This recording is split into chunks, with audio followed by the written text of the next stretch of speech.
Hi friends, இன்னைக்கு கோதுமை மாவில் தோசை தான் செய்ய போகிறேன். ஒரு அகலமான பாத்திரத்தில் 2 கப் அளவுக்கு கோதுமை மாவு சேர்த்துக்கலாம். அரை கப் அளவுக்கு அரிசி மாவு சேர்த்துக்கலாம்.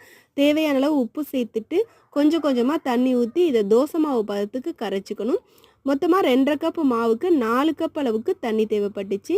இப்போ 4 கப் அளவுக்கு தண்ணியை சேர்த்து நல்லா தோசை மாவு பதத்துக்கு கரைச்சி எடுத்தாச்சு. தோசை மாவு பார்த்து கரைச்சி எடுத்த பிறகு இது கூட 1 டீஸ்பூனுக்கு ஜீனி சேர்த்துக்கலாம். சேர்த்துட்டு நல்லா கலந்து விட்டு மூடி போட்டு அரை மணி நேரம் அப்படியே விட்டுடலாம். அரை மணி நேரம் ஊறிட்டு இருக்கிற நேரத்தில் பேனில் 1 டீஸ்பூன் எண்ணெய் விட்டுட்டு கடுகு, இஞ்சி, பச்சை மிளகாய், கருவேப்பிலை, வெங்காயம், தக்காளி எல்லாம் சேர்த்து நல்லா வதக்கிட்டு இது கூட சேர்த்துக்கலாம். பொடியாக நறுக்குன்னு மல்லித்தலை, ஜீரகம் 1/2 டீஸ்பூன் எல்லாத்தையும் சேர்த்து கலந்து விட்டுட்டு தோசைக்கல்லை சூடு பண்ணிவிட்டு தோசை ஊற்றி எடுத்துக்க வேண்டியதான். இப்போ கொஞ்சம் நேரம் வெந்த பிறகு 4 பக்கமும் எண்ணெய் ஊற்றிட்டு திருப்பி போட்டு வேக வச்சு எடுத்துக்கணும். இது கூட வரமிளகாய், தேங்காய் சட்னி வச்சுருக்கேன். ரொம்ப சூப்பராக இருக்கும். இந்த வீடியோ பிடிச்சிருந்தா லைக் பண்ணுங்கள். நன்றி, வணக்கம்.